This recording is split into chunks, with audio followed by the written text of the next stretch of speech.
¿Las prácticas espiritistas son pecado grave? Esta es la pregunta que nos hacemos hoy y que vamos a responder. Es decir, vamos a hacer la valoración moral de las prácticas espiritistas desde la óptica cristiana, desde la óptica católica. Deberíamos empezar recordando aquel pasaje del Antiguo Testamento, 1 Samuel capítulo 28, Saúl y la pitonisa de Endor. Posiblemente recordamos ese pasaje en que el rey Saúl, que había sido el rey elegido por Yahvé para encabezar a su pueblo, realmente un ungido, un elegido, cae, por decirlo así, en la abominación y por lo tanto cae en desgracia ante Dios, y esto supondrá su final, cuando cae en la idolatría de ir a visitar a la pitonisa de Endor para invocar, mejor dicho, para evocar el espíritu de Samuel, el profeta que ya había muerto. Los filisteos están a las puertas, la situación de Saúl y del pueblo de Israel es trágica, y entonces Saúl ya desconfía de Dios y busca el consejo de la pitonisa y de los difuntos. Pues bien, esto supondrá la desgracia, como digo, la caída en desgracia de Saúl ante Dios. Perderá la batalla de forma terrible, tremenda contra los filisteos. El pueblo se hundirá en la miseria y el mismo rey morirá en desgracia. Bien, la palabra de Dios, por lo tanto, es clara. Lo dice en Levítico 19:26. No practiques la adivinación o la magia. No acudas a los que invocan a los muertos, ni consultes a divinos, pues se harán impuros. Yo soy el Señor tu Dios. Y dice también, nuevamente, Levítico 20:6, si alguno acude a nigromantes y recurre a los adivinos, prostituyéndose con ellos, yo me volveré contra él y lo extirparé del pueblo. Santifíquense y sean santos. Entre las normas que confió Dios al pueblo de Israel al llegar a la tierra prometida, se incluía la de que no hubiera entre ellos, fijaos, dice así, Deuteronomio 18, 9, 11, que no hubiera entre ellos ni vaticinadores, ni astrólogos, ni agoreros, ni hechiceros, ni encantadores, ni espiritistas, ni adivinos, ni nigromantes. ¿Por qué? Y contesta seguidamente en el siguiente versículo, porque el que practica eso es abominable para el Señor. Otros pueblos vecinos de Israel, dice Deuteronomio 18:14, escuchan a astrólogos y vaticinadores, pero a ti no te lo permite el Señor tu Dios. Es una exigencia del pacto que se tiene con Dios, es una exigencia de la propia fe, del monoteísmo, de la creencia en un solo Dios y de la alianza establecida entre Él y los hombres. El único Señor es Dios, y la búsqueda de otras seguridades o sucedáneos espirituales es idolatría y es infidelidad. Fijaos, nosotros, católicos, cuando rezamos a Dios por nuestros difuntos, y procuramos hacerlo cada día de nuestra vida por afecto, por la deuda que tenemos con ellos, cuando rezamos por nuestros difuntos pedimos para que aquellos que de entre ellos aún están purgando sus pecados en el purgatorio, sean liberados y participen finalmente de la visión beatífica del cielo. De esta manera se convierten en intercesores nuestros cuando ya están con Dios, como los santos, ¿no? Y les pedimos también que oren a Dios con nosotros y por nosotros. Esto es invocación de los difuntos. Lo que hacemos, por ejemplo, el Día de Todos los Santos. Invocamos a aquellos que ya están con Dios, ¿no? Pero cuidado, otra cosa es la evocación, que sería lo que se hace en las prácticas espiritistas. Pedirles a los difuntos que se hagan presentes y entren en contacto con nosotros. Esto está prohibido. Esto es abominación. Los difuntos solo se pueden manifestar por iniciativa libre de Dios, como ocurre en algún momento en la Sagrada Escritura. Nunca mediante técnicas o medios en las sesiones espiritistas. Si por el contrario somos nosotros quienes queremos provocar un encuentro de los difuntos con nosotros mediante la evocación, con las técnicas espiritistas, ya desde el Antiguo Testamento ha hablado claro al respecto el Señor, diciendo que él abomina a los evocadores de espíritus. Desde siempre ha sucedido que las condenas de la Iglesia ante la evocación de los muertos han sido persistentes, ¿no? Esas condenas tienen un fundamento, como hemos visto, en las condenas mismas que hace la Sagrada Escritura. El espiritismo constituye un pecado gravísimo contra el primer mandamiento: amarás a Dios sobre todas las cosas. Fijaos, vamos al Catecismo. Catecismo de la Iglesia Católica, número 2116. Recuerda a los creyentes: todas las formas de adivinación deben rechazarse, y entre ellas indica la evocación de los muertos y el recurso a los médiums. Número 2117. Dice: el espiritismo implica con frecuencia prácticas adivinatorias o mágicas. Por eso la Iglesia advierte a los fieles que se guarden de él.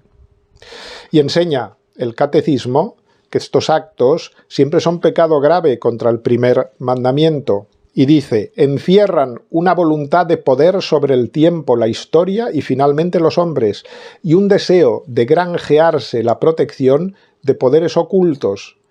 Están en contradicción con el honor y el temor amoroso que debemos solamente a Dios. Continuemos con lo que nos dice la Iglesia a través de los siglos. En 1527 el Cuarto Concilio de Letrán condenó tajantemente la evocación de los espíritus. En 1585 el Papa Sixto V, en la bula Celli et Terrae Creator, condena, entre otras prácticas supersticiosas y adivinatorias, el intento de contactar con los espíritus de los muertos.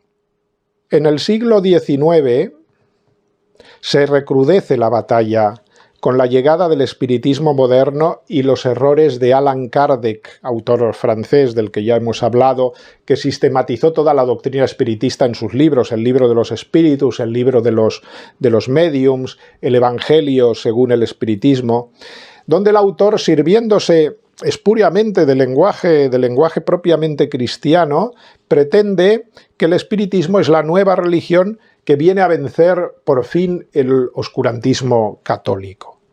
Sus libros son una suerte de verdadero catecismo de la nueva religión espiritista, revelada precisamente por eso, por los espíritus de los difuntos. Como novedad doctrinal es introducida la idea, que se va a hacer muy famosa, muy popular, de la reencarnación en clave evolucionista. La enseñanza moral de los espíritus, esa pretendida enseñanza, doctrina que dan los espíritus, precisamente, está lejos de la moral cristiana. Se conforma siempre, se adapta, en general, a las tendencias de las opiniones del momento, de la moda, las opiniones mundanas. Es sincretista, fomenta el indiferentismo religioso, ya que considera a todas las religiones iguales y como si honrasen a un mismo Dios, ¿no? Y no se consideran virtuosos otros sacrificios que los que se hacen a favor del hombre. Es un antropocentrismo total que ignora a Dios. Es decir, es una moral filantrópica puramente horizontal. Su cristología, además, es herética, ya que Jesús, afirman, es un hombre modélico que Dios nos ha enviado para guiarnos, ¿no? Pero no contemplan en absoluto su naturaleza divina. El espiritismo se atribuye el carácter de verdadera religión, destinada a abolir todos los otros cultos, para ser ella la única religión verdadera. Pretende enlazarse directamente con la revelación cristiana, dándose por continuadora de la obra del mismo Jesucristo, ¿no? Y se aplica a su misión las profecías de Jesús, como por ejemplo la promesa del envío del Espíritu Santo. Consideran que ha llegado el momento del Espíritu, de los espíritus, ¿no? Esto está muy en clave también con la herejía de Joaquín de Fiori, ¿no? La llegada, pues, del Espíritu Santo finalmente en este momento de la historia. Bien. Pío IX y la congregación del Santo Oficio rechazó con dureza, en 1856, dice, la práctica de evocar las almas de los muertos y recibir sus respuestas. Y en 1882, la Sagrada Penitenciaría Apostólica fue más allá al considerar ilícito para un católico no solo la práctica directa del espiritismo, sino incluso la asistencia meramente pasiva a sesiones espiritistas. En 1897, León XIII prohibió en la Constitución Officiorum ac Numerorum editar, leer o conservar libros que enseñen la evocación de los espíritus o otras supersticiones. El Catecismo Mayor de San Pío X incluyó esta pregunta relativa al primer mandamiento. ¿Es lícito interrogar las mesas que se dicen parlantes o escribientes o consultar de cualquier modo que sea las almas de los finados mediante el espíritu? Es la pregunta 367 del Catecismo Mayor de San Pío X y responde: todas las prácticas del espiritismo son ilícitas porque son supersticiosas y a menudo no inmunes de intervención diabólica, por lo cual han sido justamente prohibidas por la Iglesia. En 1917, en tiempos de Benedicto XV, la Congregación del Santo Oficio hizo frente a esta pregunta: si es lícito, por el que llaman medium o sin el medium, empleado o no el hipnotismo, asistir a cualesquiera locuciones o manifestaciones espiritistas, siquiera a las que presentan apariencia de honestidad o de piedad, ora interrogando a las almas o espíritus, ora oyendo sus respuestas, ora solo mirando, aún con protesta tácita o expresa de no querer tener parte alguna con los espíritus malignos. La respuesta de la congregación fue rotunda y concisa: negativamente a todo. Por lo tanto, no es lícito.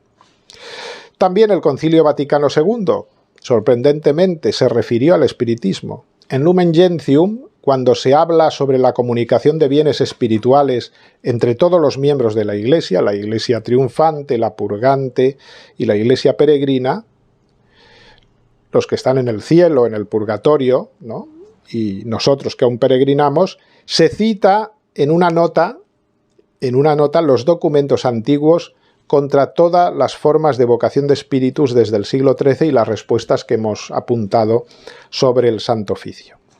Bien, vamos a acabar con las conclusiones importantes para resumir y tener ideas claras. Conclusiones. El espiritismo, sea cual sea la motivación, por buena que sea, y sea cual sea su grado de participación en él, primero, constituye un pecado grave contra la idolatría. Segundo, es un serio peligro espiritual para las personas que incurren en sus prácticas por suponer eso, una idolatría, una falta de confianza en Dios y una búsqueda de seguridades supersticiosas fuera de él.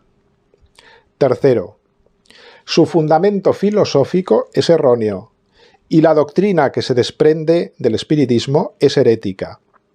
Cuarto, puede convertirse en una invitación a la acción del demonio, padre de la mentira. A esto recordaba hace un momento unas palabras que leí del exorcista italiano el padre Francesco Bamonte, autor de un libro, Los daños del espiritismo, que yo creo que solo está en italiano, ¿no?, publicado por la editorial Áncora. Este religioso de los siervos del Corazón Inmaculado de María dedicó su labor como exorcista a ayudar a personas que habían caído en las redes de magos, de espiritistas o de supuestos médiums. Y él con vehemencia repetía: el espiritismo y la fe católica son irreconciliables, y avisaba, ¿no?, algo que sabemos muchas veces en la práctica pastoral los sacerdotes, aunque no sea frecuente, pero existe. Las prácticas de espiritismo, de magia, de superstición, son una vía equivocada para buscar la verdad, decía este exorcista, o conocimiento sobre Dios, sobre el hombre, el más allá, el futuro. Todo eso lo tenemos en la revelación cristiana, revelado por Cristo, y lo buscamos ¿dónde?, ¿no? Bien, Sin embargo, se entra en algunas ocasiones, por estos medios tan imprudentes, en contacto con espíritus demoníacos, decía el padre, que fingen ser almas de difuntos, porque los fenómenos y las manifestaciones del espiritismo no son siempre trucos, ficción o sugestión, no siempre. Y a la explicación de estos fenómenos responderemos en la próxima conferencia.